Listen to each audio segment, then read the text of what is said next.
Assalamualaikum warahmatullahi wabarakatuh. Nama saya Hamdin Zarif bin Hasan. Saya seorang pelajar ijazah sarjana muda syariah pentadbiran kehakiman. Tugas saya ini bertajuk Hukum Mafqud dalam Pewarisan Harta. Sebelum itu, kita mengenal dulu apakah maksud perkataan mafqud. Perkataan mafqud berasal dari kalimah faqada yang bermaksud hilang atau lenyap. Pada istilah pula, ia bermakna orang yang hilang dari tempat asalnya dalam tempoh yang lama sehingga terputus berita mengenainya dan tidak diketahui juga sama ada dia masih hidup ataupun telah meninggal dunia. Ia menjadi permasalahan di sini ialah apabila tidak dipastikan sama ada si pewaris ini telah pun mati atau tidak, menyebabkan proses pengagihan pusaka tidak boleh dilakukan atas sebab kekurangan syarat tersebut. Mafqud mengikut mazhab Syafi'i dan juga mazhab Hanafi adalah satu jenis yang sama.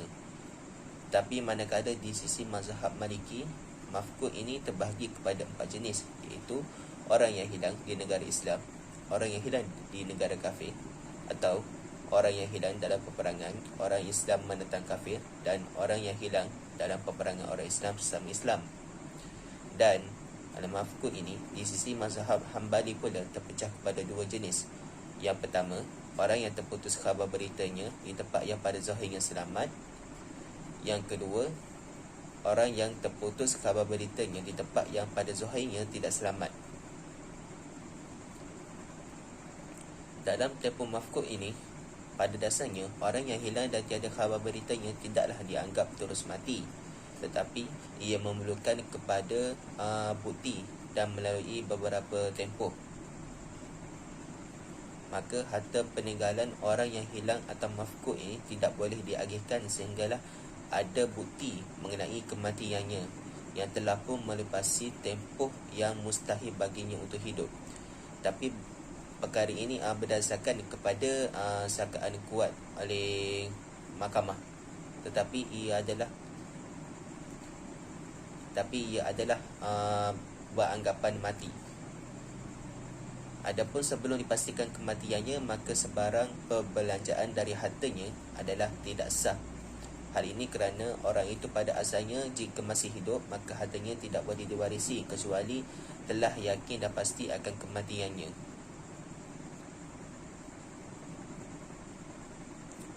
Hukum mafqud dalam pewarisan harta apabila telah pasti bahawa mafqud tersebut telah mati bersandarkan pada bukti-bukti yang ada dan juga berdasarkan kepada keputusan hakim mahkamah, maka harta peninggalannya perlulah diagihkan kepada waris-waris yang layak pada masa diputuskan kematiannya. Tetapi jika ada kaum kerabatnya yang meninggal sebelum keputusan mahkamah terhadap mafqud ditetapkan, maka dia tidak akan mewarisi apa pun dari si mafqud. Selain itu, dalam hal yang lebih tepat iaitu orang yang hilang yakni mafqud sebagai waris dan ia bersama-sama dengan waris yang lain mewarisi harta seseorang, keadaan ini cara pengagihannya lebih kurang sama dengan keadaan pengagihan harta bagi orang yang muskil.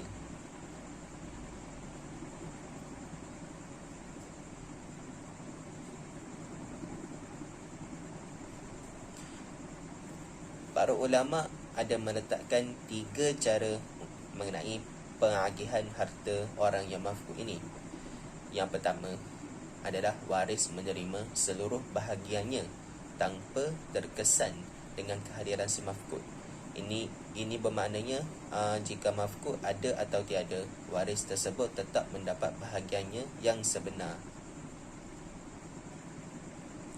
Yang kedua, waris tidak menerima bahagiannya sehinggalah terbukti kematian si mafqud tersebut kerana ada kebarangkalian bahawa si mafqud ini masih hidup. Yang ketiga, waris ini yang berbeza bahagian hartanya berpandukan kepada hidup mati si mafqud, maka waris tersebut diberi dengan bahagiannya sedikit sebagai langkah yang selamat.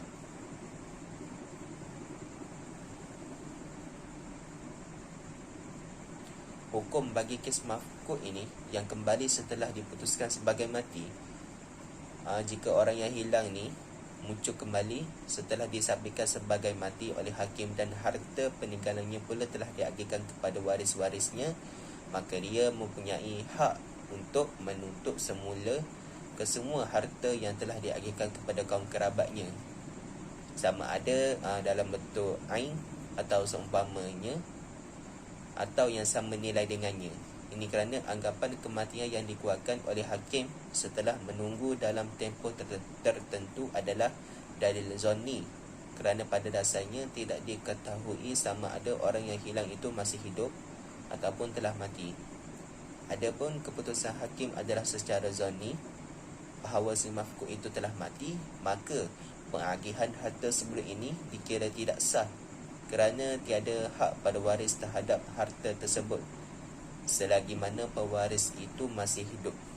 Tetapi ia mengikut tempoh bagi orang yang mafkud untuk menuntut semula harta peninggalannya adalah berdasarkan budi bicara dan juga keputusan hakim dengan mengambil kira asas pembentukan hukum dan masalah mursalah.